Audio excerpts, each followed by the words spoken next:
The crazy thing is you rebooted too. Yes. So all that shit should be dead. Yep. All right, we're going live. Fuck it. Okay. We'll do it live. Maybe.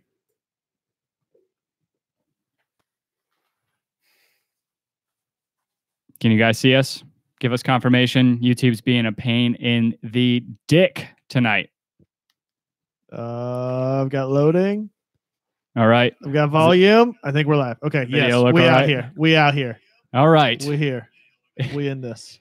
Google is out here trying to ruin an otherwise amazing ceremonious. Woo! New bottles. We got 2 bottles tonight. It's a 2-bottle kind of night. Oh, it's a 2-bottle kind of night. Stolen. Oh, it is May 14th, 2018. This is Atlanta United FC Weekly, a Home Before Dark podcast. Cheers, gentlemen. Kings of the South. Damn straight. Once more. Yes, I love it. If there was any doubt, really. Well, as if the title was ever removed. As if the crown had ever fallen. As if the title was really ever challenged. I'm just going to stay like this. It's almost like we need to lose for it to be an official rivalry, right? Oh, gosh. We're going to start that. Might as well. Hey, might as well.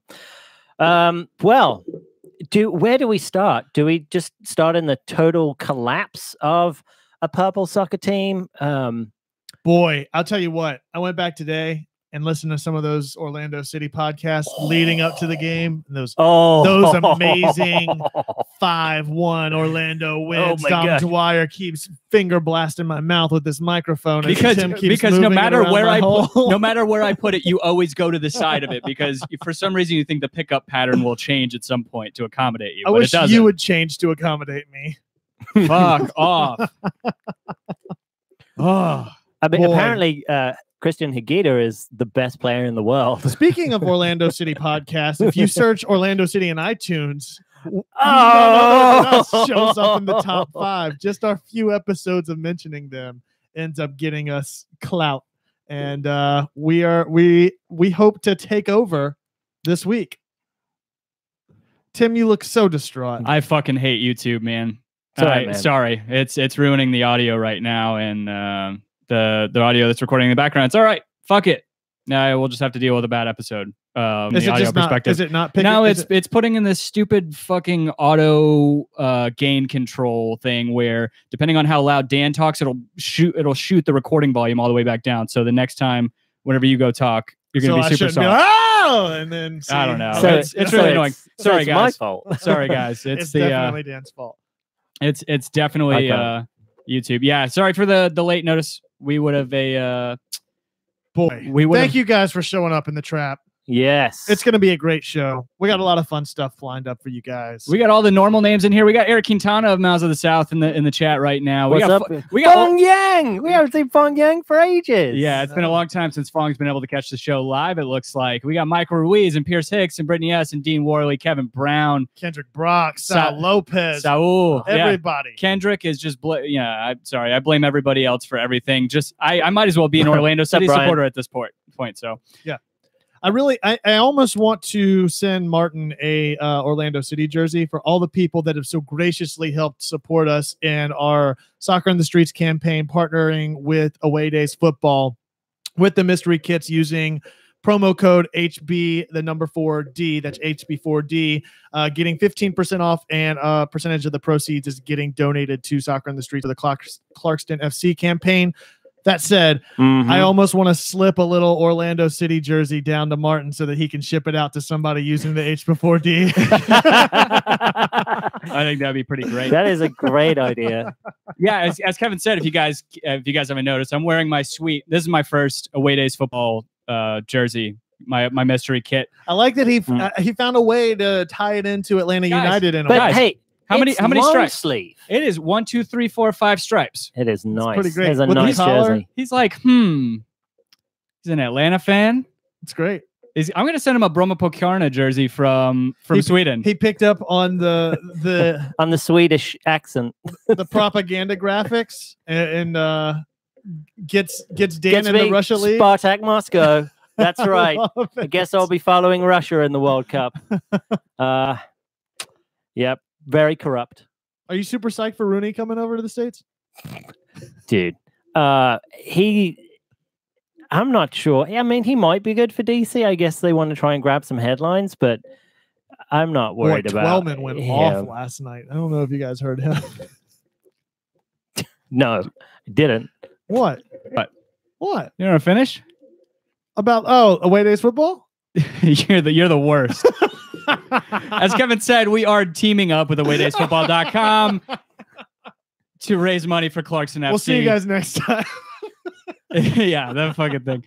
So if you guys go over there, they have a sweet mystery kit over there, $25. Use the promo code HB4D, get 15% off there, and then also 50 mystery kit too. Yeah, also 50% of profits from those jerseys or any other high quality Away Days Football branded swag, their shirts and their hats and jackets. 50% of the profits from that using our promo code HB4D will go to the Clarkson FC team. Dude, I've seen, so you have a Spartak Moscow jersey on. I have a Broma Pokarna jersey. I still really suck at saying it. It's BP for short. I've seen a couple Ipswich. Awesome. Couple Ipswich. Yeah. I think there's been a couple of really cool a Copenhagen jersey. I've seen a Dusseldorf jersey. I've seen 3 PSV jerseys. I'm trying to remember some of the other ones. It's awesome, man. It's like Olympic Lyonnais. Yeah. Yeah. Mayonnaise. Yeah, that's Mayonnaise, right. Jay got a Lyon jersey. So if you guys love mystery grab bags like I do, people know I've spent too much on random band merch in my life, and this is just hitting home or hitting close to home. It's such a deal. I mean, it's legit. It's official merchandise. Right, yep. For $25. Right. I'm going to get another one. Headphones on or off, Dan? Off. Okay. It's just all distortion. Okay, all the way off. Pick a spot. Yeah. Come on, man. Oh, right. Okay. Yeah, because it's like jangling the. Anyway, for the next week, you have. Just put it under the table. Just throw it on the ground. Nice. Andy said PSV is what he got, and then Bina got a Nastic jersey. Nice. Anyway, I'm guessing that's either a Serbian or a Croatian team. Oh, I don't know. I'm trying to. Anyway, for the next 7 days, next Monday the promotion ends, and we will. Glasgow Rangers, really? Yeah. Wow. So we have 1 week left on the promo. Go check out Away Days Football, spelled the American way, FOOTBALL.com, and use promo code HB4D. That's the number 4.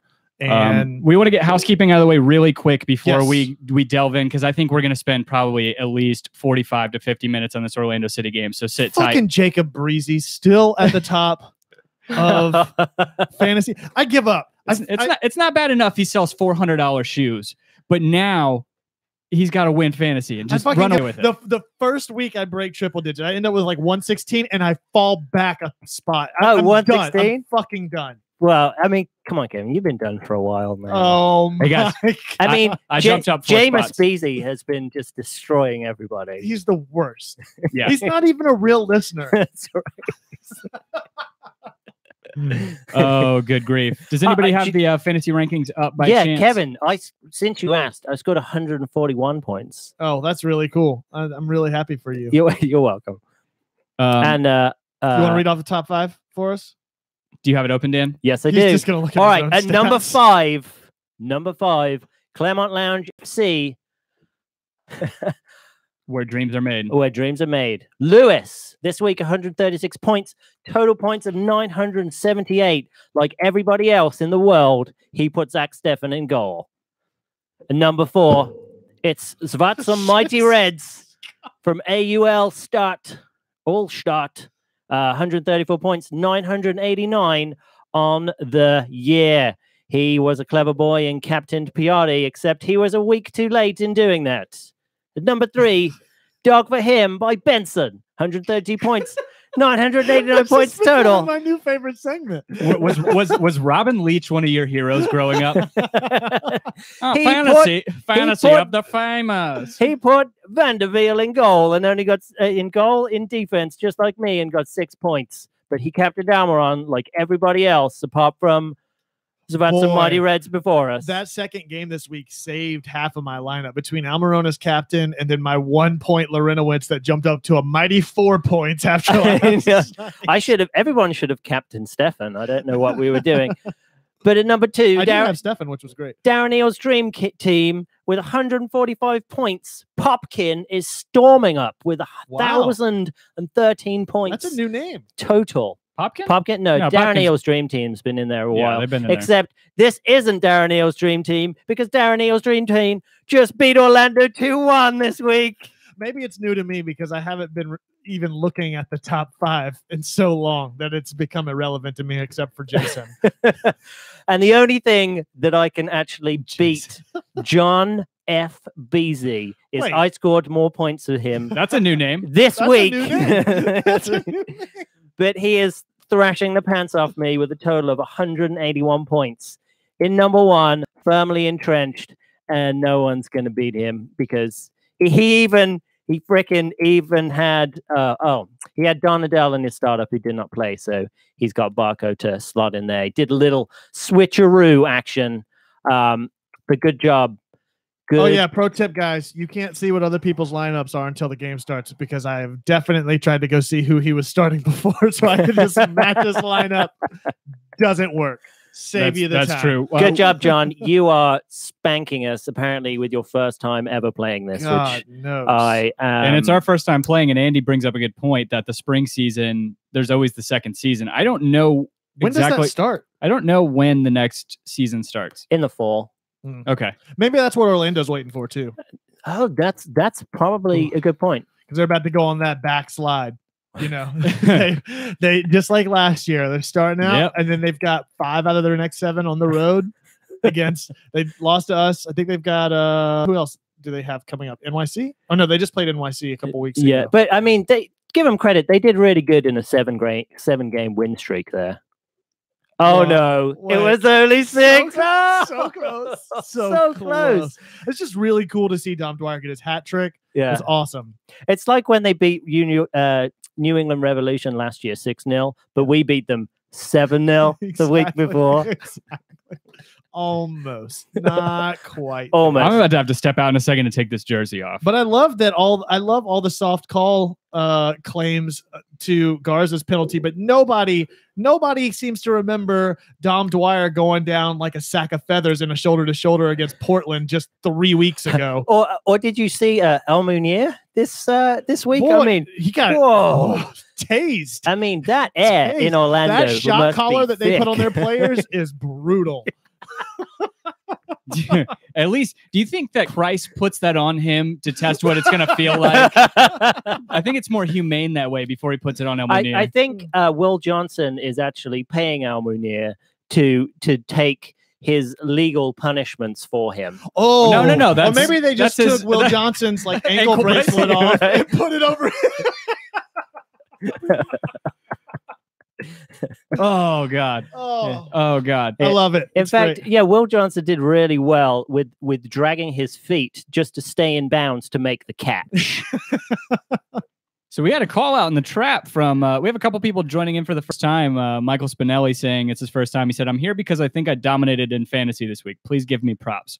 I'm trying to Good find, job, Mike Spinelli. We have lots of props to give this week, guys. I'm not sure how to sort by, I don't think you could sort by weak points, but Last night was probably my favorite night on Twitter in a long time. I had so much fun. There was nothing but joy to be found everywhere you looked, and it's just continued over into today. I love that we don't have another game until next Sunday night, so we get that extra day to just thrive on it. yes. Going into a late game next Sunday, it'll be great. I'm really Yeah. excited. So Dean's asking if the ref missed the throat grab by an Orlando player. Is he talking about Higuita doing the big show choke slam on Greg Garza? That's right. I didn't see that. That was the penalty. Oh, That's why they call the penalties, because Higuita put his hand on his throat and pushed him down. no. I mean, I saw that, but I thought, how could they have missed that if they called the PK? That doesn't make sense. Oh, no. And we have a blood sport reference in the trap, and that's why I love Andy Watkins asking if he was going for the dim mock. You guys don't, the death punch. Oh. Mm. You know, whenever Jean-Claude Van Damme's lining up to break the. Or maybe he's going for the Roadhouse special, just ripping his throat out. Ooh, yeah, That could have been it. yeah. Could have been No, you know what I'm talking. Did you ever watch Bloodsport? No. No. Oh God, you never seen it? I've never seen Okay, so Bloodsport either. the death touch, I think, is the dim Wait, mock. what's your favorite Jean-Claude Van Damme movie? Yes. Trick question. All of them. RoboCop. There's a part where he has like 8 cinder blocks stacked up, and he goes to hit it, and one of the guys goes in a really like stereotypical 80s like bad Asian guy accent. I'm pretty sure he's probably American. He goes, no, bottom one. And then what he makes him do is he hits it, but only the bottom one explodes. The death punch just goes through it. Oh my gosh. Dude, we had a we just do live shows where we watch Jean-Claude Van Damme. I totally movies. would, because Jean-Claude Van Damme podcast.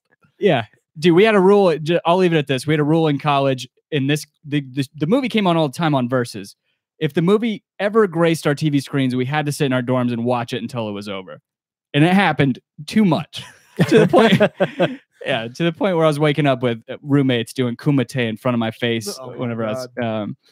I guess I missed the other one anyway, where Kevin Brown saying the two people grabbed him on the throat. Anyway, dude, there's so much to unpack. Is there anything else in the housekeeping? If you guys are watching on YouTube, thank you for being in the trap with us. And if you guys are watching on YouTube after the fact, make sure you hit the subscribe button, the little bell notification icon, that you make sure that you know whenever we go live, just in case of incidents like tonight where YouTube screwed up the first time whenever we hit live, and then you had to go to the next one. And if you're listening to us on iTunes, Stitcher, Apple Podcasts, I guess, same thing. Leave us a rating and or review. We will read out your review at the end of the show. Well, especially this week, it's important because this week, I mean, just the past few weeks where we've talked about Orlando, we've surged in the Orlando City podcast rankings on iTunes. So our goal is if we get enough ratings and reviews this week, we could take over one of the top spots in iTunes. It would be the ultimate troll job. Dude, yeah. So if you guys haven't left us a review, it would be amazing. It would be now's the time. All you guys and gals who your spouse doesn't listen to the show but hears you cackling or is extremely annoyed by the sound of my voice by now, go take their phone and just go slap 5 stars on it just for the hell. Stars. Miss Cleo, the stars don't lie. So Mike Spinelli said, can y'all talk at 1.5 times speed, please? I'm used to the podcast. Same here, dude. If I listen to myself, I feel I'm listening to a sloth talk. And I know I don't talk that slowly. I have one more last housekeeping thing. At J Jones GA22. His fantasy name is Birmingham City Relegated. And we didn't get relegated. Suck it, J Jones. Boy, but Hamburg, though. Suck it. Wow. What? Hamburg getting relegated. Ooh, yeah. That was rough. Sight. Really? Did you not see that? No. Oh, they rioted.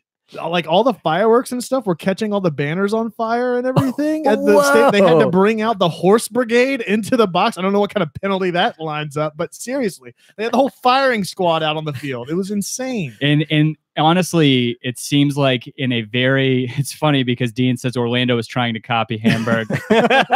It's very funny because I was listening to a Total Soccer show and they were talking about the scenes in Hamburg and how that was a very minority part of that crowd that was throwing flares on there. And 90% of them were chanting and cheering. You are not from Hamburg. You are not true. Right. You're not of this place, whatever.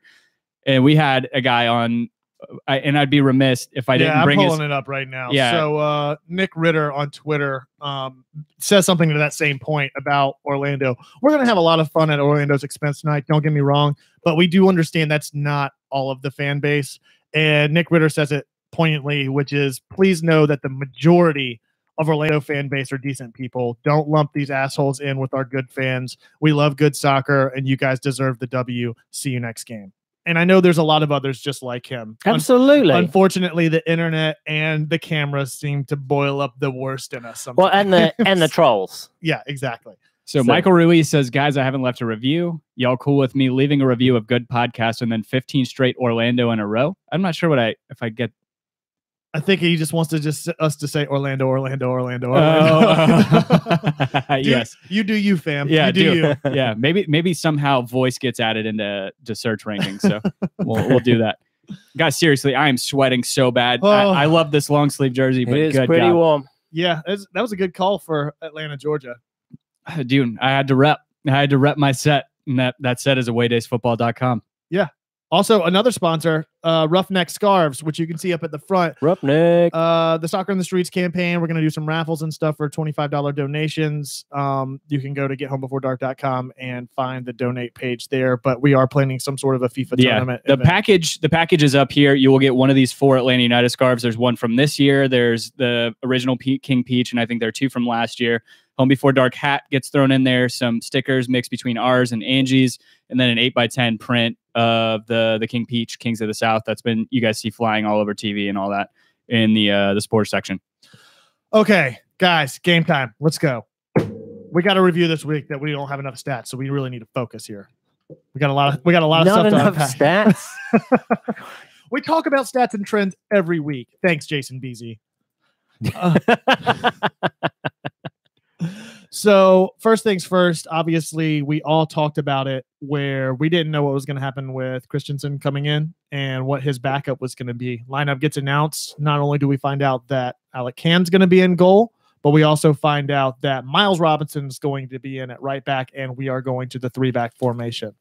Initial thoughts going in on it. I mean, as far as the Kann news, I was psyched. Yeah, and Hildebrand was on the bench as well. So I was like, okay, well, guess either someone may take the kicks for Hildebrand if God forbid something happened to Kann, but everything seemed to work out. I was pleasantly surprised. Absolutely. Like, thank goodness.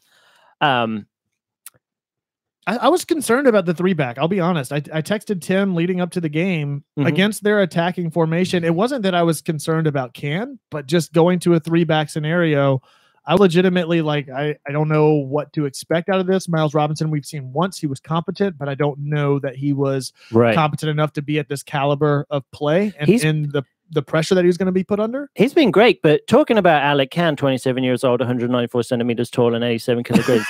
Damn, stats and trends. He had 5 saves to Joe Bendick's 1 save at 29 years old. Better. I like it. How does Joe Bendick find time week in, week out to play goalkeeper and then also be top in our fantasy league?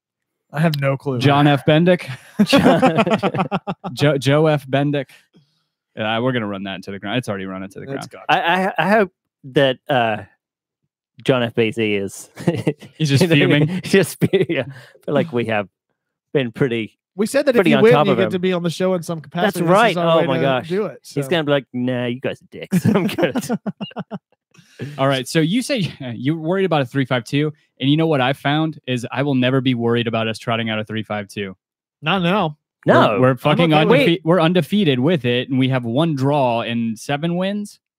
Yeah, I mean, what's to fear? I mean, we've gone up against NYCFC where we drew. That's fine. They're one of the best teams, one of the best attacking teams in the league. We beat LAFC, who's arguably the 2nd best team in the West, 5-0.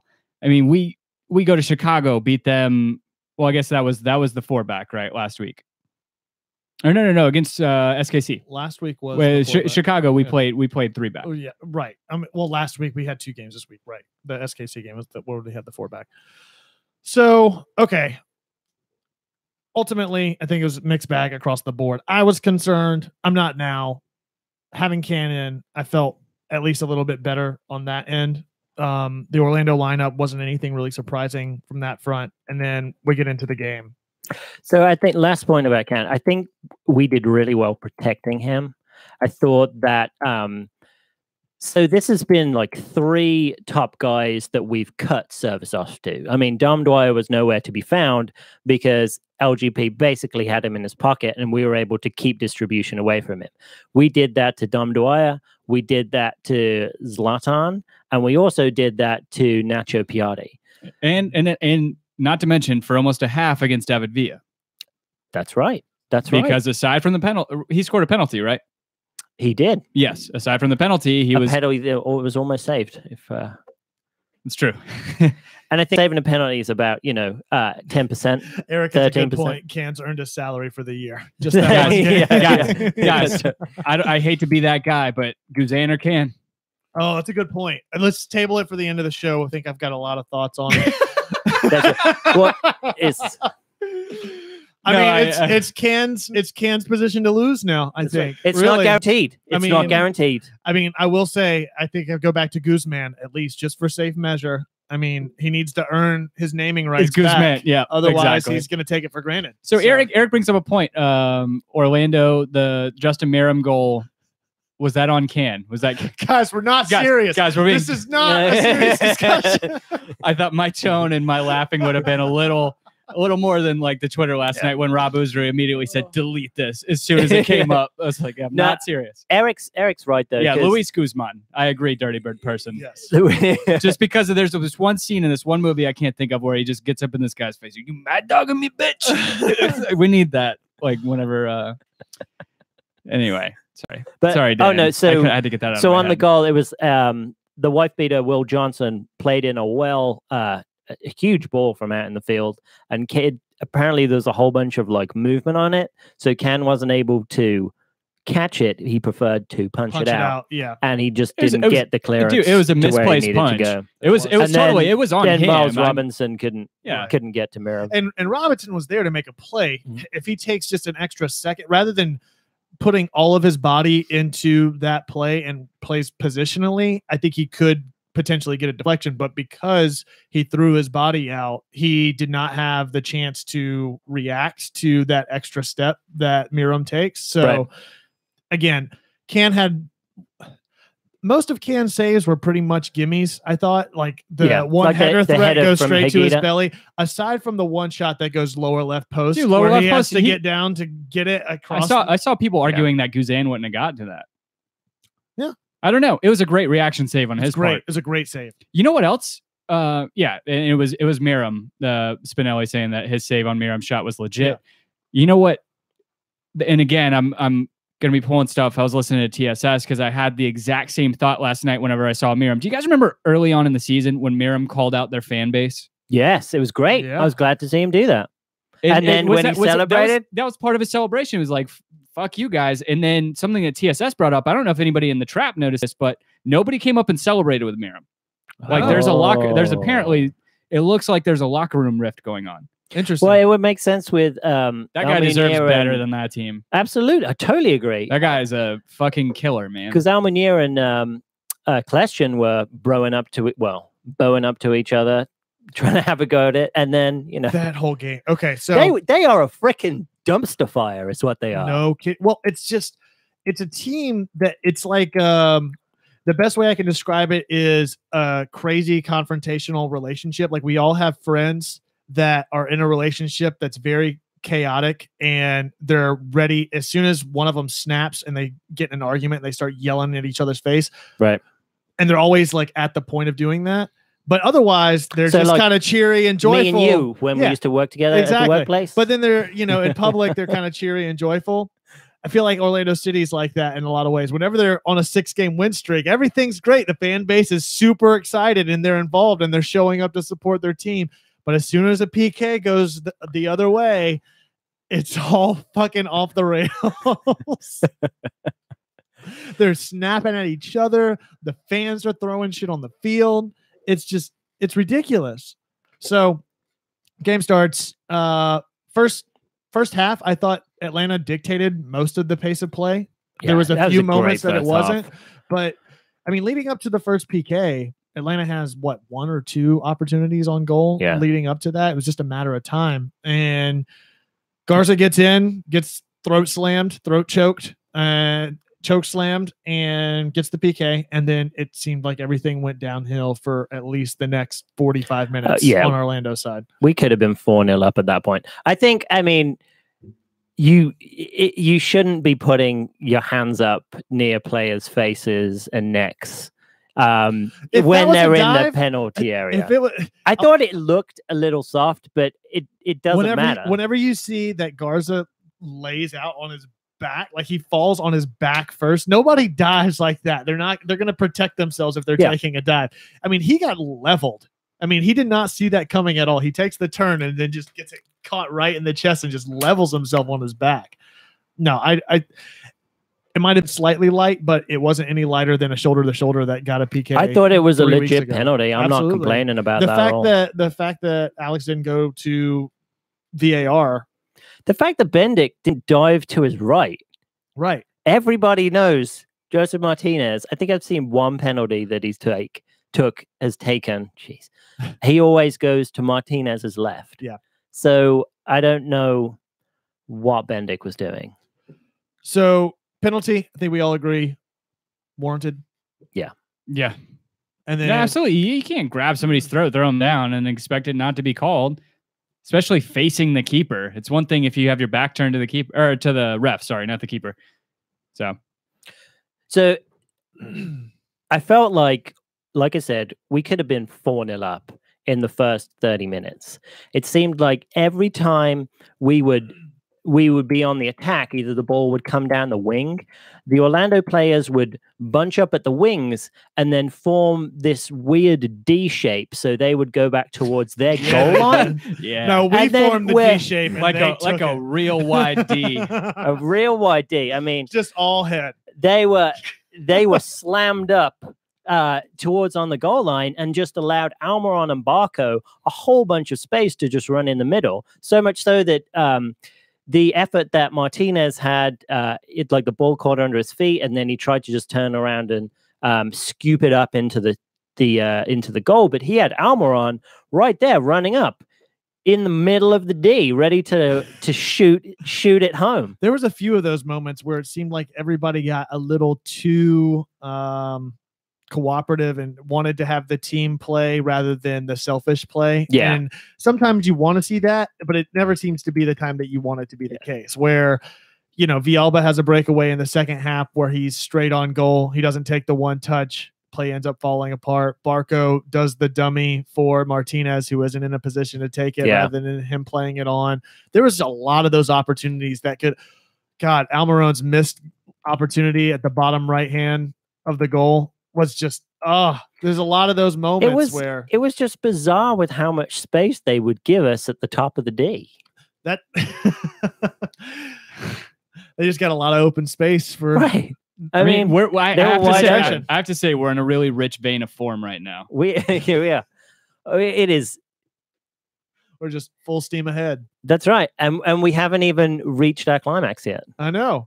Well, we keep having these really powerful thrusts in the midfield, I think, like you're talking about. That's right. And especially from Nagbe on the back line, surging forward and playing balls up to Barco, or it's just a lot of innuendos, and I'm losing my train of thought quicker than the words are coming out. Oh, dear God. Anybody else just dying to see Nagbe take a shot? I'm dying of heat. Yeah. Yeah, I'm dying for Nagbe to get a goal and a shot. It's coming. It's coming. I mean, we haven't seen the awesome power of the fully operational mothership yet. Shout out to George Clinton. And I was going to say, that's, God, I can't even keep up with this shit right now. Who was it that was saying that? David Harris has said it's amazing that we're on top of the league, most goals, and it still seems they have room to grow with their finishing. Absolutely. It's funny. It reminds me of like Mohamed Salah. You like look at the beginning of the year, he's like, his conversion rate was shit. Right. And then he ended up breaking the record for goals, and you're talking about like a quarter of the season wasted on chances. Yeah. And it's just kind of the same thing that we're dealing with like Almiron missing chances, and except we're at the top of the league. But we're still creating the chances, which is the difference. Is that I'm okay if all the chances aren't necessarily capitalized on if we're winning, and because they're still being created, and I think that those opportunities will still present themselves and they'll be capitalized on in the appropriate times. But statistically, Atlanta wasn't head and shoulders above Orlando once everything shook out. I think we had 45% possession. We did. That's right. Passing efficiency was pretty much even. The difference that I saw between the two teams is the attacking percentage based on left, center, and right of the field, where Atlanta was balanced in attack across the pitch from left to right, versus Orlando, which was stacked far more on the right side, which almost played to Atlanta's strengths. Atlanta's right side? Yes. Yeah. No, their right side. Our left side. Did I read that wrong? Yeah. It's Atlanta's right. So it was Orlando's left side. They had 43%. Oh, I thought it seemed off for some reason. Nonetheless, still tracking over. Yeah, either way, they're heavily overloaded on one side. Exactly. And you're right. We were, I think off the top of my head, we were like 36 to the right, 31 in the middle, and then 33 to the left side. Right. But by them playing it so much one-sided, I think that's what led to Gressel getting so gassed in the second half. What do you guys make of that, though? The fact that we did distribute our attack across the field, as you said, Dan. I mean, there's give or take a few percentage points in between those different zones, and we didn't take a single shot, take a single chance from the right side of the field. Like, how much did we miss Tito on the field in the first 45 minutes of the game? But was it an issue considering the way that Gressel was distributing from the right side of the field? I know that it fell off in the second half, but I think that's kind of made up from that, even though we weren't taking shots on the right side, that we were still distributing from the right side. Yeah, no, that's true. And again, I mean, Gressel didn't have his best game. I know Kelly on Unrelegated was saying that we were talking about how amazing he was. I wasn't saying he was amazing. I thought that he was playing well in the first half. The second half, he did not play well. I think Gressel's game was summed up to me that he was he played really well positionally. However, strategically he wasn't, if that makes sense. Like, his actual touch and play wasn't as well as his positional awareness. Like, he had a couple of moments. His cross into Martinez early on was great. Right. That touch that he has on the line with the ball that comes across, that he does the back heel to keep it in play. That was like world class, the way that he settled that ball on that touch line.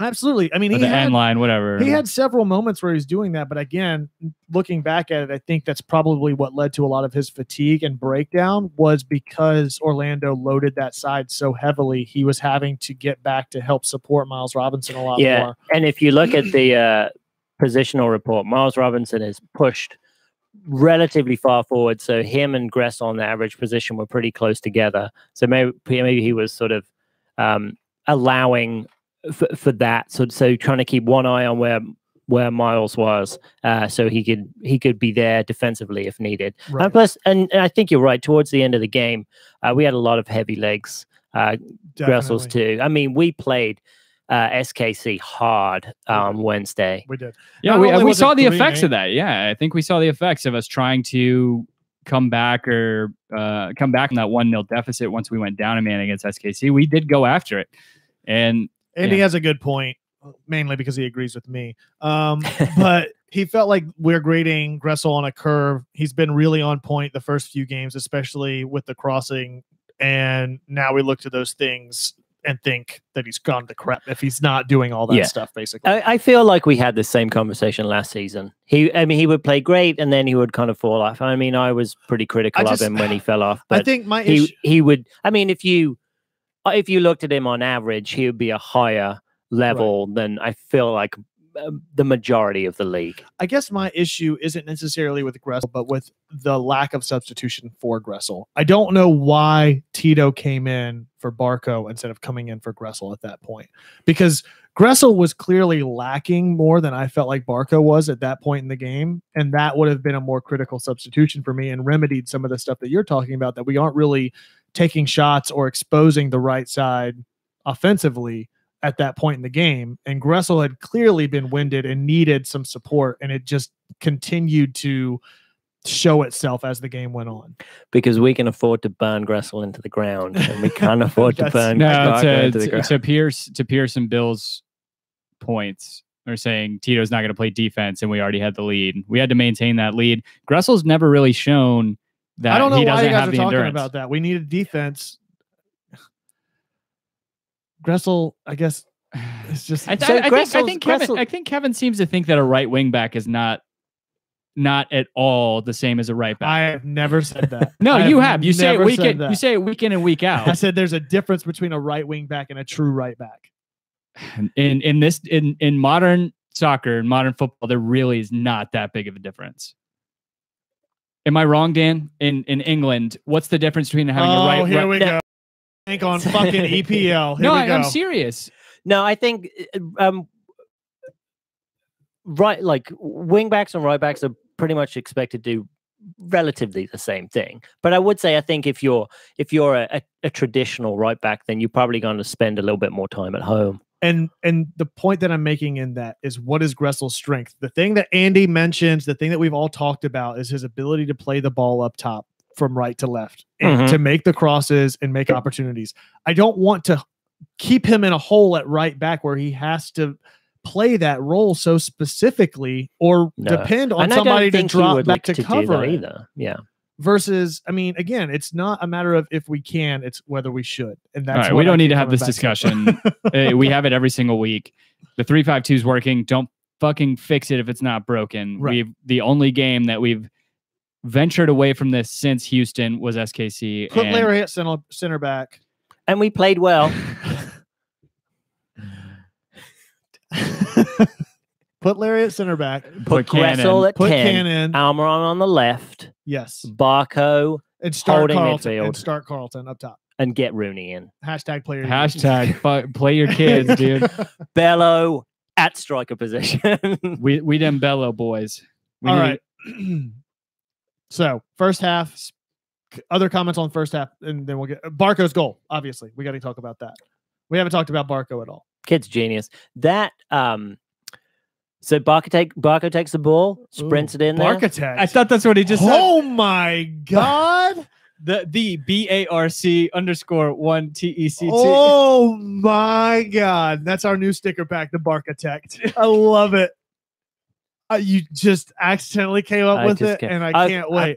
I just want him. I want to talk to you guys after the pod about something like that. Is it going to be a crossover with like Mies van der Rohe or Le Corbusier? Like no, Barco, I figured Barco with Le Corbusier black frame glasses. No, I figured we could just get Barco here on the pod. Maybe it could be it could be like early days I am pay, and he can have his glasses on and like a Frank Lloyd Wright comb over, and in the back you got a boat, but it looks like a Frank Lloyd Wright house. It's a boat. You guys. Oh, wait. Legitimate idea. Blueprints for a boat, but it just says Barkitect. Oh God. All right. The way that he's able to weave in and out and play off his play off the ball is almost as impressive as his play on the ball. So yeah, to my point, when he took the ball, passed it off to Gaza, who had acres of space because all Orlando City were bunching up in the penalty box. Gaza plays a beautiful ball that just dribbles past 3 or 4 Orlando defenders into Barco, who's at the top of the 18 with probably a radius of 10 feet before any other Orlando City player, has acres of room and can just right foot it right into the on the outside of the right foot too. Outside of, I mean, that's just with the amount of power that. Well, it's a good positional awareness between him and Almiron as well. Because Almiron had to pull off and not overstretch himself to let the ball continue. Right, but why wouldn't you defend him? Well, that's what I was going to say. It was a combination on him the whole time. I don't want to take anything away from this goal, but the positional awareness on the other side from Christian Higuita and Yotun and Elmini, that entire defense for nobody. Higuita. Yeah, the 2 holding midfielders that have essentially given them that 6-game win streak, right? And then they can't even step up. Yeah, I mean, Eric saying he's never seen such lazy defending from Christian Higuita. Yeah, dude, that guy, I love going up against that guy. Mm-hmm. You know, he does nothing but complain and get yellow cards. He's done nothing against us. Yeah, that was pretty much their full starting 11. Just did that. Just complained and tried to draw cards. I feel like everybody was doing that the entire game. After that first PK fell, that was the rest of their attempt at play. Was any foul was a bigger show or issue than it really needed to be. And I think Will Johnson was pretty reserved. Totally right. It just. Did anybody go and warn Orlando PD last night that shit was about to go down? I really hope he doesn't have a spouse anymore because I feel horrible for anybody that has to go and live with that guy after that. Yeah. What a fucking crybaby. It's pathetic. It really was pathetic. Especially from a veteran like that. Like, how long has he been playing? I guess actually, no, it's not really even surprising because he is, and I will harp on this until forever, because beating a woman is not okay, right? Domestic violence is so fucked up, and that guy deserves any bit of shit that he gets. And I think he's probably projecting at this point the way that he was crying to the referee, but he's a little crybaby bitch. And yeah, and honestly, he should have gotten a red card last night. He should have gotten 2 yellow cards in a row, because one for diving and then he got one for dissent. Yeah. Right. Yeah. That's what he got. Anyway. We have people saying we're freezing. Listen to the audio tomorrow. Don't let Tim tinker. Right. I'm not going to. I'm not going to, but yeah, YouTube's been fantastic tonight. Joe Johnson, just turn off your computer and turn it back on again. Yeah, Bo David's right. He's trying to trigger my OCD. The other things from the first half, one thing we haven't talked about at all, Jeff Lorenowitz was immense last night, right? I think the reason why this game makes sense to break down is because it was a tale of two halves, so to speak, where I felt like the team that showed up for Atlanta in the first half was completely different than the second half. And I know that was as a result of a lot of different things. The first few minutes of the second half was kind of the first half pace and form for Atlanta, but everybody from the team just looked so fatigued and worn out in the second half. But that first half, everybody, man, from Jeff to Nagbe, everybody was just attacking every ball in the midfield, every ball in a 15-yard radius of where a player was. What it reminded me of was the way that Chicago came out and tried to attack Atlanta whenever we played them last week. Always two guys on the ball. There was always somebody, even if they couldn't definitively make the play, they were making an attempt at the play, knowing that somebody was there on the counter. But what that turned into was a lot of pokes and a lot of toes that ended up just turning the possession and turning the ball over to the other side of the pitch. Yeah, you saw that a lot on the outside of the field where it looked like they were going to get a breakaway and we just got to it. If Lorenowitz got there and just poked it away, or you have what I love about Nagbe, we have a 6 and an 8 that attack and search and destroy in a pair. Yeah. Yes. They're always seemingly staggered behind one another in the event that somebody gets past Nagbe or Nagbe can't get to somebody on the defensive end, that Lorenowitz is always there to step up and vice versa. Yeah, it's like Nagbe can hold him up a little bit. Make up for a little bit of Jeff's immobility. Mm-hmm. But yeah, so I thought first half was great from everybody. There was a few moments. I mean, it wasn't a perfect game for Atlanta by any stretch of the imagination, but they did exactly what they needed to do, which was that they went out and they dictated not only the pace of play, but what was going to take place within it. That they were forcing possession, they were pressing high, they were also falling back and playing strategic defense when needed. But because of the skill set that we possess, that we come back to every week, Tim's point about them having 6 men at the line on the 18 was a consistent factor that led to both of those opportunities being created, as well as the others that didn't fall in. But because of Barco, Almiron, and Nagbe working and distributing the ball in the midfield at the top of the 18, their defensive line had to get stacked that much heavier. That limited them in the counter that they wanted to present, that they've typically been able to succeed in, and what ultimately led to their goal in the second half and their success in the second half was that we were so spent we couldn't really fall back to cover it at that point. Yeah, if you take a look at our heat maps, in Orlando's heat map, you will see that there is a perfect rectangle around our penalty box where there is barely any Orlando penetration. We were able to shut them down pretty effectively. Absolutely. And like I was saying, they gave us so much space on the top of their penalty box. It was so stupid. I just don't understand what the hell they're doing. I mean, it's like coming out with, you don't even have a plan of how you're going to remedy that. It seemed very, very basic. So we'll talk about Red Bulls in a little bit, but moving on from the first half into the second half, Mike Spinelli makes a good point. Orlando just bossed us in the high press in the second half. I think that's what everybody is going to realize, is that the second half, again, was just so different than the first half, and it was for a lot of different reasons. Pierce Hicks says the only reason Orlando ran the second half was because Tata let them, plus the midweek game. Tata's tactics were spot on again. Ronald Pena, I think Mastermind Christ told them to shoot from distance, thinking Paul Wall would be in goal. That's another good point. We noticed that in the first half too. I mentioned that in our episode last week that we recorded, that I thought that they were going to test whoever we had. I thought it was Christensen at that point, that they would test him frequent and often. And they did that. I mean, they were, the first half, they had 3 or 4 shots outside the 18, none of them on frame, mind you, but they were just kind of letting whoever was in goal, that they were going to try to create opportunities when there weren't any apparently from outside the box. Right. But at the same time, I guess, I don't know, game time hits, you should see, or an hour before, you should say, yeah, maybe not. Maybe we shouldn't do that. Absolutely. Because Alec Kann he's an MLS caliber keeper. I don't know that they know that necessarily. I mean, we know that, but I think they see backup keeper and they're like, well, fuck it. We're going to let him ride. Yeah. Yeah. Well, they have to know by. They faced Alec Kann. They've been shut out by him before. That's right. At home. So those two guys are healthy, right? Seemingly healthy. Yes. When is the summer transfer window open for MLS? Is it July? June? I have no idea. The secondary transfer window? Are we going to try and get something for Kann? Like, I don't want to talk about that too much, but I don't think we can.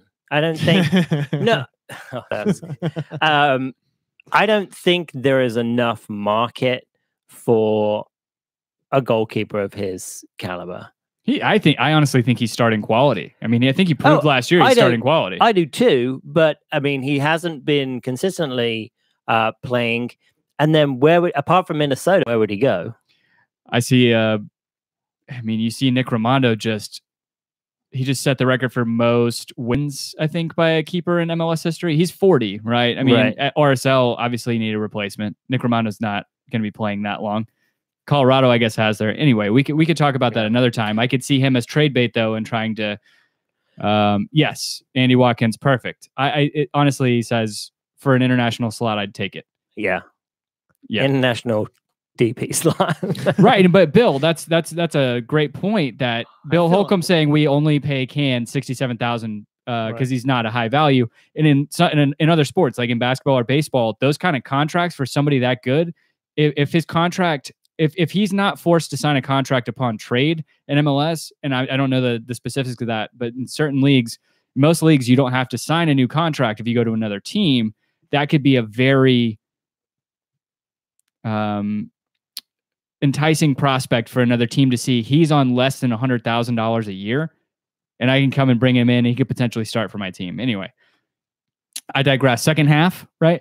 Yeah. So second half, we come out and I think we looked okay the first few minutes, and then it just kind of devolved after that. Boy, it's hot in here. It is sweaty in here. we got to figure this out. Yeah, just start wearing sauna clothes, just a robe and underwear. Dude, we're gonna turn this into a Turkish bathhouse. We can't at some point. We're gonna have to kill the video feed eventually. Yes. So I think the second half is the reason why you see a lot of these discrepancies in the final match stats. So if we want to go into the box score, you see they topped us in shots 11-8. They topped us in shots on target 6-4. They topped us in pass success again in that second half when Pierce is talking about them being able to run around us. Absolutely. They're actually able to pass around us too. Dribbles 1, they were able to dribble around us 19-6, and then we beat them in tackles 16 I think or 17. The only one of those stats that I would dispute is not really dispute, but the shots on target stat. That isn't really as important to me, considering the amount of shots were just given up or not taken at all by Atlanta, even though they were in a goal scoring opportunity. You know, I feel like that's just as important. Well, and they don't count the opportunities were created. They don't count the blocked shots as part of that shots on goal. So I feel like, well, you don't know if that one's on goal or not. So at this point, we've seen the best in the West, Orlando, NYCFC. We see New York Red Bulls coming up. We'll talk about them a little bit more. We saw second best and destroyed second best in the West in LAFC 5-0. So, I mean, we've really seen all of the best talent that the league has to offer at this point in the season. And Orlando really was the one that I felt like got the best of Atlanta at some point in the game. That was the only time that I felt like, boy, this could go south really quick. So much so I think I tweeted it out that I thought that last 10 minutes they were going to score at least one, if not two. It was hashtag Tortellini time that last 20 minutes of the game. We were puckered. Yeah. It absolutely was. I mean, and we all saw that coming. That's what Orlando's been all season. They've been built to surge in the second half. And I don't know how you remedy that and how you take that as a learning opportunity for Atlanta moving forward. But there's definitely some deficiency in teams that can find a way to exhaust Atlanta early on. It's not the way it was last year where teams could exhaust Atlanta and then bunker. But if Right. they could exhaust Atlanta and have the skill to, I think we're a lot more cognizant of that now. Like you've seen a bunch of times where we can bunker and then hit teams on the counter. I like that from Keith Filer. He says #watertight seal. Yeah, Red Bull's going to. We haven't played Columbus either, so they are someone who I'm apprehensive about playing it. But this Red Bulls game, the way it's playing out right now with the form the Red Bulls have, especially coming off of that NYCFC game. What are we done talking about Orlando? No, we're not. No, we're Okay. not. We're just bouncing around in typical fashion. Okay. Just wanted to make sure. So yeah, other points on second half. Tim, what are your thoughts? So knowing obviously the second half was more deficient in quality play or that's the best way I can put it. Quality play out of Atlanta United. Every week we have deficiencies or issues with the pace of play or what the players are doing that we can use as learning opportunities going into next week. How can you take what happened this week to apply it to a Red Bulls team that's going to press high and force you into that scenario over the full game? Well, I think if we are forced into that scenario, I think what we saw last night, and who's to say that the second half necessarily wasn't by design, some of those things that we were allowing them to do, where I don't know if we're reserving ourselves, preserving energy, what have you, but we held the line and narrowly. It's still holding the line against one of the best offensive teams in MLS. Yeah, I mean, their strength is Dwyer getting in the box and, trying to create havoc. You're talking about like we held him at arm's length. And Miram and Kleshton being able to probe and Mueller on the right. Mueller was for Rookie of the Year candidate. He was a non-factor. Aside from that cross that he has in that or was it him or was it no, it was Dwyer that Higuita got his head to that he had his straight at right at the end. Oh no, not that one. It was at the end. Oh. It didn't get touched by a player, but he has a golden opportunity at goal. Cross comes in. It might have been Dwyer that crossed it into probably Pino. It was Dwyer to Pino is what happened. Right. But that was a golden opportunity. Again, it was a lot of opportunities that were just narrow misses for Orlando that happened to fall Atlanta's way. That's what concerns me. Right. But for us, I think I don't think it was 100% Orlando just didn't finish or Orlando they weren't clicking on all cylinders during that stretch. I mean, it was a lot of that, a reason we had an effect on that, right? It's not just that they had an open field and they were missing shots. Right. I don't know. I take positives away from that. I wonder if a more composed team capitalizes on just as much as we didn't capitalize on our opportunities. I wonder if a more composed team doesn't put away their opportunities. A more composed team would give us a lot of problems because so many of Orlando's opportunities were just squandered because they were in their own heads or just reacting because the call wasn't going their way or whatever. And the chemistry's just not there. I mean, you've got to have. I mean, you compare the way their players reacted to the team photo of Atlanta United in the locker room afterwards. I mean, all of them seem to be great friends, which is what you want. And that chemistry, that chemistry off the field helps you on the field. And it's obvious that Orlando don't have that. But yeah, I agree. A more composed team would have finished a lot of those chances, I think. So that kind of sets up my point, which is that I think Atlanta needs to capitalize on the opportunity. I mean, that's an easy thing to say. They need to capitalize on the opportunities given. But to remedy, we've talked all season about it's going to take multiple things to break this Atlanta team. You're going to have to wear them out because they're going to want to press and dictate the pace of play, and they're not going to just fall back to play defensively. That's not what this team is built to do. They can, but they're not going to do that. I mean, Nagbe, Almiron, Barco, and Martinez aren't all going to stay in the midfield. They're going to want to press, and they're going to keep pressing to do so. So you're going to have to try to get them to expel some energy and wear themselves out. And then you're going to have the skill and resiliency and tenacity to capitalize that on it late in the game to break them down. I just saw yesterday as an exercise in being able to hold the line in that second half. And I don't know. I took more positives away from that second half than I think you are. And I think whenever you look top to bottom, I think New York Red Bulls do have a better attacking front. What do you want to call that? A front three, front four? When you're talking about, you want to compare Bradley Wright Phillips to Dom Dwyer, I take BWP every day. You want to compare Sasha Kleshchin to Kaku, I take Kaku. And like, I get it. They're better in that. But at the same time, we're also not going to be playing outdoors in the muggy temperatures. And the third game in 8 days. Right. Well, we're going to be back at home. We're going to be playing on turf, and then we're going to be... And Orlando didn't have a game fresh in the middle of the week. Correct. And they did, we played with 10 men, and even with 10 men, Kansas City was still bunkering in the box. We ran our socks off against them, and then we came out with Orlando City, and pretty much, I mean, they did have a lot of possession, but it wasn't anything that they really did anything with, and we were able to absorb that pressure. That's true. That's what I'm saying. Like we held the line, and it wasn't necessarily not by design either. I think that you give your players a little bit of a rest, let them slag off a little bit, and I don't know. I mean, we started Miles Robinson in Orlando. Can we talk about Miles Robinson real quick? And this is legitimate, where if we're going to continue to play the 3-5-2 for the rest of the season, has he supplanted McCann? No. And he hasn't supplanted Franco. Why? Explain to me why he hasn't supplanted Franco Escobar.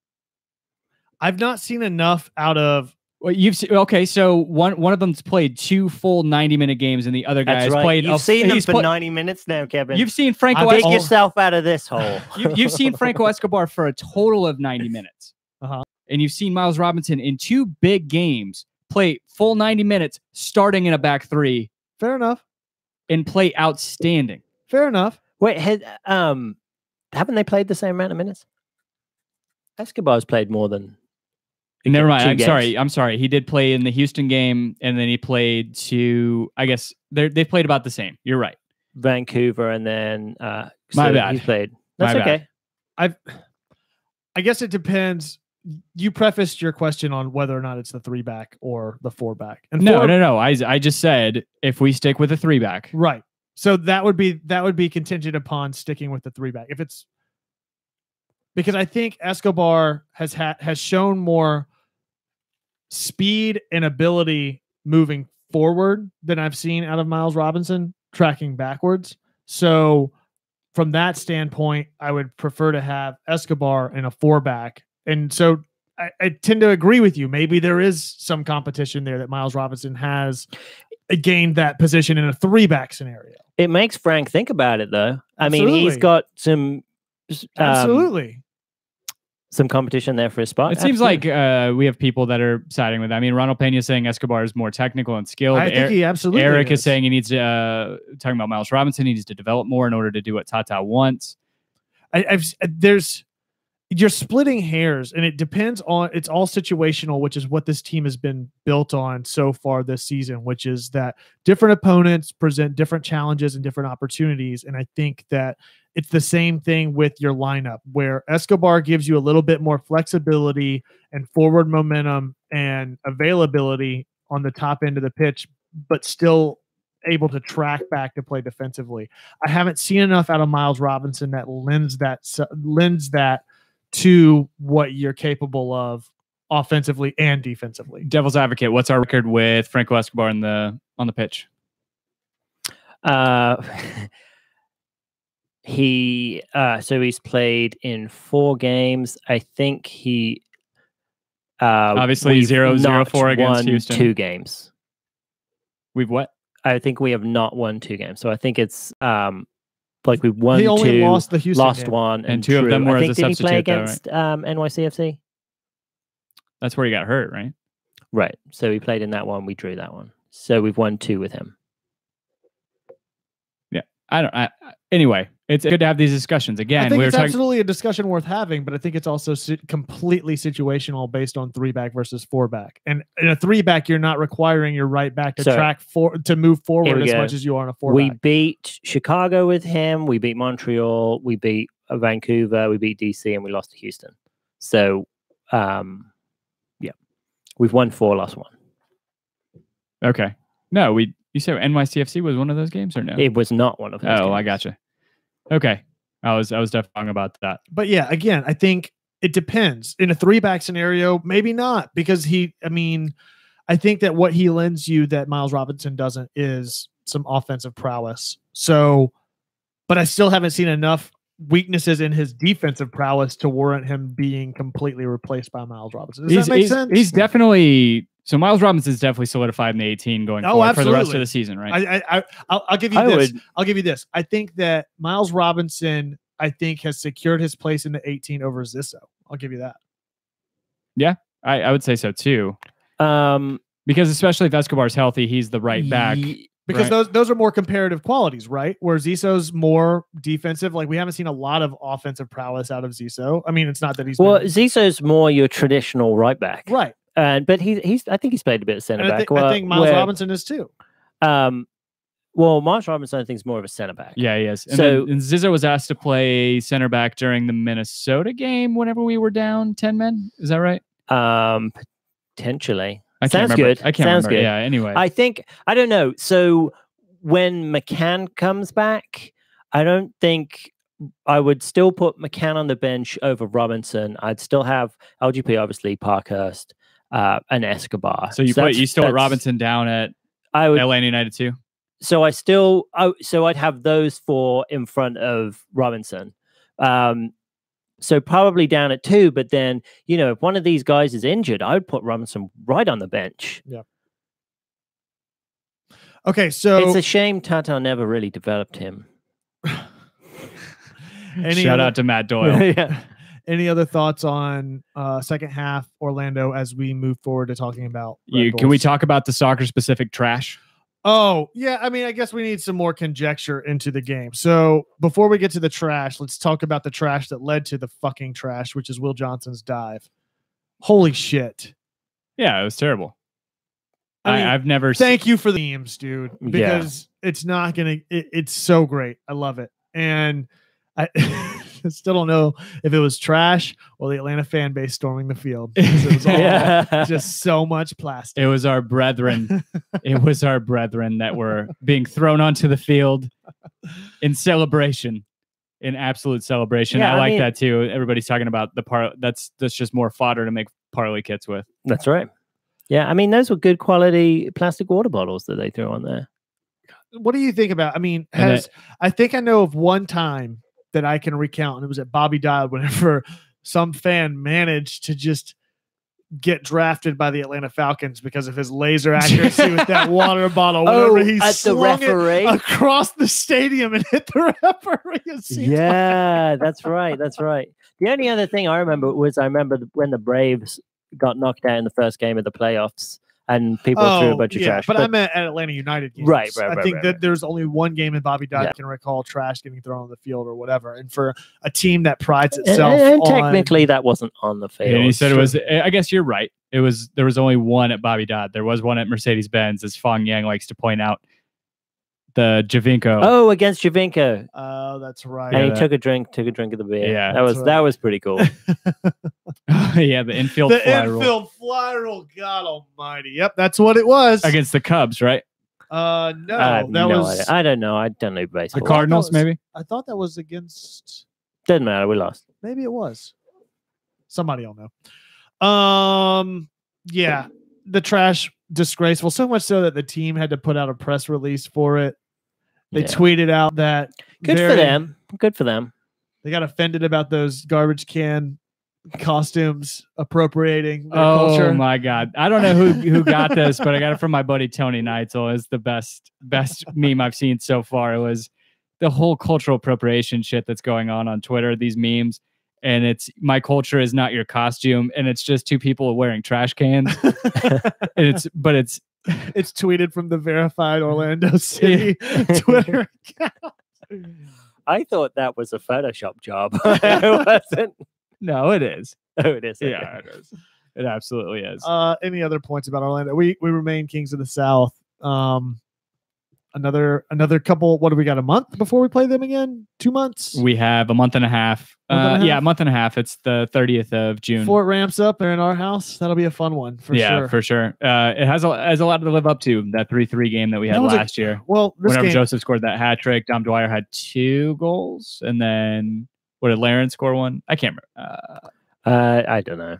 In its short history, I think last night was probably the most theatric of the rivalry. Yeah, for sure. And Pierce had brought this up early on, and we never got into it whenever he was saying, he's pretty much calling out all the people that are saying that this is still not, like, saying this is not a rivalry. This is absolutely a rivalry. To see their fans react the way they did, Mm-hmm. I think it was Joe Patrick, his article said, if it's not a rivalry, fans don't react that way. There's nobody doing that whenever they're playing NYCFC or some of their other quote unquote rivals. Well, that's not the case. Like we said last year, I mean, rivalries, players come and go, but the fans are there forever. Rivalries are for the fans. Absolutely. So it's totally a rivalry. Twitter alone, I have not seen as much interaction and just an explosion of activity. Right. As I did last night leading up to and following that game. It was great. I mean, from both sides. I'm going to take this really annoying approach that I hear a lot as a Colts fan from Patriots fans, where it has to be, it's only a rivalry if it's competitive. Oh, that's what I was saying earlier. They've got to beat us at least once before it's technically a rivalry. True. Right? Oh, isn't that going to be? I mean, I know that's going to happen someday, but that's in my back pocket for when they do, so I can sleep a little bit easier. They have 2 points from, let's see. Well, 4 games. We played them 4 times. Yeah, they have 2 points from 8. Yep. Wait, no. And we have 8 points. What? Yes, we have from 8. 4 games. We have 8. They have 2. Yes. All right. Gearing up for New York. Sunday, we have another Sunday game. Coming off of a pretty good stretch, beating NYCFC 4-0 last week. Well, they beat Colorado. And then they beat Colorado this weekend. This weekend. Yes, sorry. Yeah. And then they also beat Galaxy, which Galaxy is a little bit less impressive. Colorado even maybe. Ranking those, I think Galaxy is probably the least impressive win, then Colorado, NYCFC. And I don't know if the NYCFC game, that was their midweek game this past week, just like ours, right? No, NYCFC, they played them last week in the Hudson River Derby. It was that's right. For some reason I thought it was a 4-0 thrashing, and it was BWP had a goal, and then stop trying to make DC United true rivals. I don't want it, especially not now. No. There's no rivalry there because they're just falling apart. I don't. So yeah, they're getting goals from everywhere. It's not just coming from Bradley Wright Phillips. Kaku's finally starting to find the back of the net, and then Daniel Royer scored for them last night to give them the victory. Him and Derek Etienne, is that his name, I believe, and I don't know. Again, I said last week during our little mini episode or whatever, death taxes and New York Red Bulls in the playoffs. They're always going to be a good team. Yeah. And I see the same thing going. I don't know. What I'm trying to say is they're going to be a really tough team coming into Mercedes-Benz, I think. Yes. So BWP by rights has been their best player by a hair. I mean, he's got 6 goals, he's got 4 assists. But who I'm really worried about is Alejandro Romario Gamara.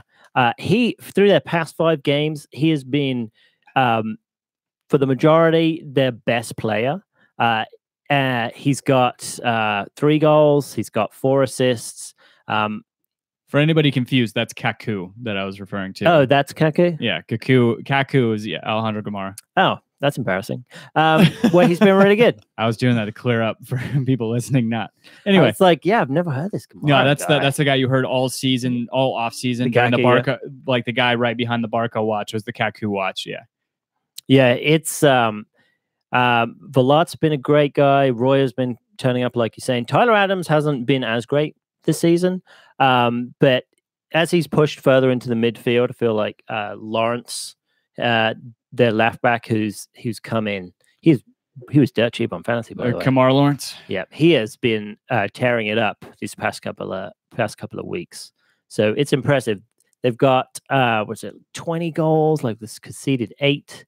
In the past 3, they're what, nine against nine They're for second. 3. They're second to 9 and us 3. only, right? In Goal differential. Goals scored. I thought. I believe so. I'm pretty sure it's us and them are the top 2 in goals scored in the league right now. In the last 5, they've got 1 loss. Well, Sporting KC's right there too. They have 23 also. Yeah. So, score predictions for that game.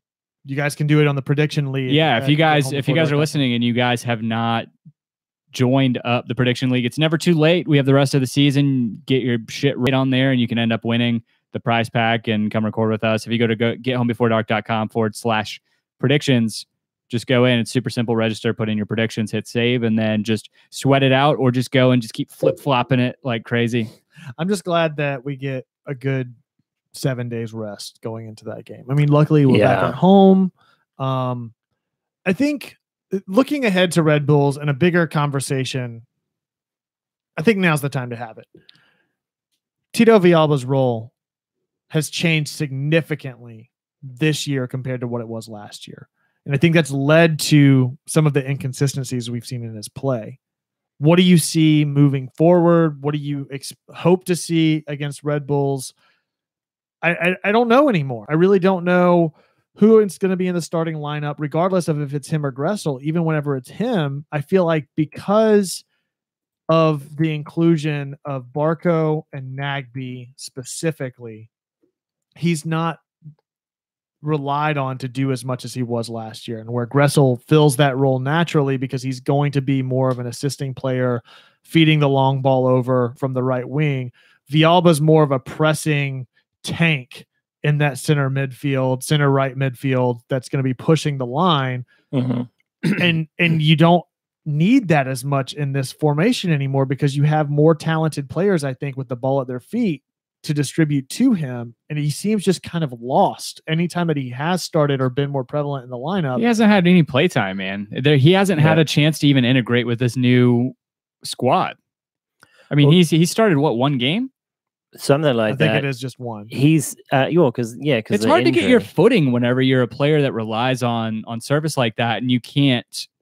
I mean, let's face it. Like his success is completely contingent on people opening lanes for him. He's not taking people on one-on-one unless he's dicking them and going around them. And to me, I think a lot of the sluggishness, rustiness that you're seeing from him has to do with the fact that, again, he's just not integrated into the squad. And I think that's it's unfortunate he's a casualty in this because I think he's absolutely got a place. I'm not saying that. I don't want anybody to mix what I'm saying. I think he definitely has a role. He's valuable to this team. I don't want to see him go or be diminished in any sense of the word. But he just hasn't been prevalent in the opportunities that he has gotten to make an impact or to change the game in some meaningful way in the way that he was last year. Yeah. I mean, so to the start of the season, so he started 6 games. So obviously throw the Houston game out, but I mean, he was very special against DC. So towards the front end of the season, he was pretty good. So DC, Vancouver, Minnesota United. He started 6 games out of the 10 that we've played. Yeah, he's been subbed 3 times. But he was injured for like 4 weeks though. Yeah, he was injured for a couple weeks. That's weird. Nonetheless, so what are you guys thinking? I mean, Brian mentions a point that Tito will excel playing in the 4-2-3-1. Do you think that because then you're going to have Martinez, then you can have Barco on the left, Almiron, and then Tito. So, in that formation, you're potentially losing Gressel, I guess, to sit on the bench. Sorry, I guess his absence just seemed longer than that. Again, it goes back to my point, which is that he injured at the start of the season, and then I think he was injured in preseason, right? Yeah, and he was and then he came on for like 9 minutes against Chicago. Again, it just kind of further validates my point was that even though he's been starting, he hasn't been this big notable addition to the team. Yeah, I got my face. I don't know. I don't know if he's not incorporating. I forgot that he had started all those games too. I was completely with you. That was what I was considering, was that he would just kind of hasn't found his footing and he hasn't been as prevalent in the lineup. But again, I'm struggling to find out what and how that integrates and changes the play whenever the other components are playing so well and meshing so well, Everybody's saying the 3-5-2 doesn't work for him. To Andy Watkins' point, he said Tito as a 35-minute sub for with a spot starts could be deadly. I agree, but I mean, what sucks to see if the 3-5-2 doesn't work with him with Barco there. Like, I think if you take Barco off and put Tito on, I mean, that it works really well. It worked. I think we heard something like that in the broadcast against Orlando, which is how many teams would kill to have Tito as a sub. Oh my gosh! You know? How many teams would kill to have him starting? For them? Absolutely. So, score predictions for a Red Bulls game. Dan, what are you thinking? I think it's going to be like a 2-2 draw. I'm not feeling confident going into this one. I think the same. Let's make it all 3, guys. Let's go 3. I'll go 2-2 as well. 2-2 draw on the board. You guys can get your predictions in at gethomebeforedark.com. Around the league, did you guys watch any other games this week? I caught some of that fucking barn burner of a game last night between NYCFC and LAFC. That was fun. Did you watch any of that? Did you? No. It was just back and forth, man. They were just ping ponging the ball across, and I thought somebody was going to nab a winner, but it ended up that New York City just got the draw out of it. It was complete opposite for me for Portland and Seattle. I watched that. That was the other game that I watched this weekend. It was just a defensive. It was a defensive battle more than anything. It seemed very sluggish and slow, but it's almost like an SEC football game. Sometimes whenever you watch those games where it's just defense battling defense. 6-9, or is that what it was? Alabama versus LSU. Yeah. Ugh. How old is David Villa? 33. I thought it was 2. 32. Oh, 32. Okay, so he could be around for a couple more years. I may be wrong on that. I thought it was 32 for some reason. I thought I had looked that up recently. El Wahi's 36 years old. We're thinking of somebody else at 32. So what are you guys thinking? What do you make of both Seattle and Toronto right now this season? So Toronto have a couple of injuries. So, and did you see Gio got a red card? Yeah, he's going to be off for 1 game for being an idiot. And Rooney is who we were talking about being 32 years old. Oh, that's it. They may be running out of time to get back into the playoffs. I mean, I think they do, but I think it's more of like a 4-5-6 finish that they could get. But I mean, they've really got to turn it on now. I feel like they're in a pretty deep hole, and they need to. I don't know which one of the two, if either, have a legitimate shot to climbing back into it. They're both just. I mean, Seattle has the best chance. I was going to say Seattle at just least because the West isn't good. Yeah, West sucks. They're both second from bottom in their respective conferences. Right. I mean, you look at the top of the East right now and look at what Toronto's doing. Even Toronto at their best. You look at the best in the East playing at their best. I don't know that even I think that they would give Toronto last year a run for their money right now. You look at Atlanta, you look at Orlando, you look at New York Red Bulls. Who else is up there right now? Is it New England?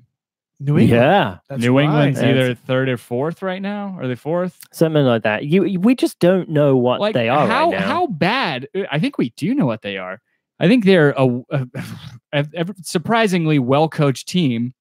Granted, he may have caused a rift with one of their best players over the past decade, I think he still got a fucking bargain trading away Lee Win. If they weren't going to play Lee Win, and he gets all that TAM from LA, and LA subbed in Lee Win last night. I don't think he started last night. I think, how mad do you have to be in the league office marketing the league right now? You have your 2 teams that you were hoping to have a rubber match in the cup, right? Aside from, obviously, they won Atlanta in the final in some capacity, probably. At least probably some of their front office. Yeah. Right, because they want to see, they know how popular we are. But at the same time, they know how popular, I'm not trying to be a homer. They know how popular Seattle is. They know how popular TFC is. And they want to see, for all intents and purposes, NYCFC. I think a lot, from an objective standpoint, you might want to see that rubber match, right? Because Seattle took it the first game. Toronto took it last year. Andy has a good point about that. Hashtag MLS nightmare that neither Seattle nor Toronto make it into the right, that's why I posted that community gift. This is the darkest timeline. Because right now, I mean, you're talking about, I don't think New England's going to surrender. I don't think they're going to surrender their playoff position. So who is going to surrender their position to TFC? Orlando could fall a couple spots. We'll see over the. So what we're saying: Atlanta, NYC, Red Bulls, and New England. Then we're saying Columbus. So we're at a third of the season. It could right be now. Orlando. Well, again, we're at the third of the season point right now, right? Yeah. This week is 12 weeks. We're at a third of the season, essentially. The next 10 games for Orlando, they have 7 or 8 of those 10 on the road against far better competition than what they've played. Exactly. Mm-hmm. In the And that's past what everybody's 7. saying. Andy Watkins, David Harris. And it's the Rob same thing Pena. that played out last year. Yeah. Where they went on a run last year. Oh, really? Ronald Pena saying Orlando was first in the East early May last year. Yeah, so. but and Orlando haven't played like the best teams the past 6 matches. No, absolutely. And they've played them at home, you know? So I could see that taking place. Maybe New England falls 1 or 2. I've seen, and I know, Tim, to your point, I know that we're huge Atlanta homers. I think that there's a few things that lead you to believe that they could lose a few games, but there's nothing that's screaming like we really need to fix this before somebody capitalizes on it right now for Atlanta. No, dude, because the story, I was just kidding about MLS, right? Or like everybody being upset because the storylines right now are pretty fucking great. Yeah. I mean, if you talk about the Atlanta fan base, SKC has had one of the most dedicated fan bases over the past, 15, 20 years. And then you have LAFC, who are the new kids on the block. They're the Atlanta United of this year. They're rubbing everybody the wrong way. They're getting called plastic or whatever. And it's fantastic. They have this beautiful new stadium that they're filling out. They're playing beautiful soccer. NYC will be fine. NYCFC will be fine. New York Red Bulls are going to make a surge. No I think they're honestly going to be in contention for the top 2 spots in the East. I think it's probably going to be between New England and Orlando. Which one of those can sustain longer? And I don't know which one of those 2 right now is going to end up holding out. It's funny because if I put my money on anything, it's coaching, and I take the rookie coach Brad Friedel over Jason Kreis any day of the week right now. Because I think that Brad Friedel's kind of taking it the right way where he's defending first. And not just that, he has players on his team like Diego Fagundes who's having a great year. He's getting a lot out of that team and something not a lot of people expected. And they just took out TFC on Saturday, 3-2. Yeah. So right now, you have Atlanta in first on 25. And then if you go to New England Revolution on 6, who have 17 points. So, that's 8 points. Hold on, before you move on. Could Atlanta break the Supporter Shield record this year? If we're at 25 right now, we're at a third. Toronto scored the record last year at 69. If we multiply that times 3, could potentially happen. Continue. Just putting that out there. That's not a number I want to see broken, though. I want that to be the record forever. Nice. So the drop off between the Revolution at 6 and the Fire at 7 is 6 points. That's already a pretty big gap. That's a pretty big gap. Season. Toronto are at 7 points. Granted, they have only played 9 games, but I mean, I could see Toronto not making the playoffs. Yeah, I could totally. I mean, Altidor's out isn't he out for the season now? Is he? Or he's out for a good stretch. I know he's out for a while. Yeah. So I mean, how many times he was like Martinez, though we kind of found a replacement, but he's that guy who you look for when the chips are down and you need someone to Altidore. Oh yeah, that's true. And he'll supply Javinko with passes to or Toussaint Ricketts whenever they play together, or at least draw a free kick for Javinko to sink somehow. Yeah. To Eric's point, see Seattle 2016 where they were like cellar dwelling and then they came back and won the title. True. Yeah. All right, guys, we're already running hour and a half time. Yeah. You got to stop banging the table, dude. Shut up. We don't have a shock mount on that. It's been a banger. Like 20 times during this episode going wow, wow, wow, wow, wow, wow, wow in their ears. That's great. It's just my ray gun. Oh, dirty bird person. Altidore's out long term. Oh, we have so many fun things for you guys to wrap up the show. I'm so excited. The World Cup. We got a lot of ratings and reviews on iTunes. We do. Okay. So I'm going to pull those up while we're talking here. So as always, if you leave a review on iTunes, we will read it aloud on the show no matter what it says. And like I said earlier, we are in the top 5 of Orlando City podcasts currently. With your help, I think this week we've had enough support already in the live trap that I think we'll have plenty of downloads on iTunes, some ratings and some reviews. Tell a friend, retweet everything you can. I think we take that number 1 spot so that we have the number 1 spot in 2 markets. Yes. I want it to happen almost more than anything. All right. You want to go first? No, because I don't have it pulled up. All right. Great pod. 5 stars from Voice of Experience. Host can be a little chatty, but it's still a great endeavor. I try not to miss it. I try not to miss it. He's trying to get in our heads. Should we be less chatty? How many do we have? We have, let's see, 1, 2, enough that 3, it'll circle 4. around? 4. Okay, Yeah. I'll take the second one. Which All one right. did you read? Your tops now. The awesome Okay. work one. Awesome work. 5 stars by Ever_Clavel. Respect to the underscore. Glad to have found this podcast. You guys are great. Finally able to listen to actual fans talk about what's important to me. Atlanta United. Got it. Got one more. No, 2. You're on a great podcast also. Okay. Great podcast by RazorGator14. Started listening at the beginning of the season, but I didn't actually remember to write a review until now. That being said, I love these guys. They're very entertaining and enthusiastic, and they bring a flavor to MLS and to Atlanta United that nobody else can. Also, it's always nice to beat people who get paid to talk about MLS in their own fantasy league. Shake my head, shake my head. He must be talking about you two. I was going to say, joke's on you because we don't get paid shite. We all know who the real MVP is. 4 stars. Oh, Dan should have read this one. Yeah. No, I get to read this. Just delving into the Atlanta United podcast realm, and it's apparent why Home Before Dark are the leaders of the pack. This is the most topical and insightful United podcast I've found. Good balance between tactical talk and free-flowing banter. Sometimes I wish there was more in-depth United game analysis through though than plugging other things. But my real question is, when is Dan going to get his own show? Really enjoying his segments and what he has to say regarding the team and the games. More Dan.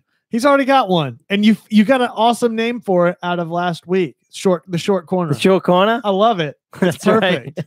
Well, we expect to see a lot more of those, obviously, in the coming months. We want you here as much as possible. Right. So because it's short and people think it's shit for at least the first season. Oh, come on. Come on. So yeah, leave us ratings and reviews on iTunes. If you leave a review, we will read it aloud on the show.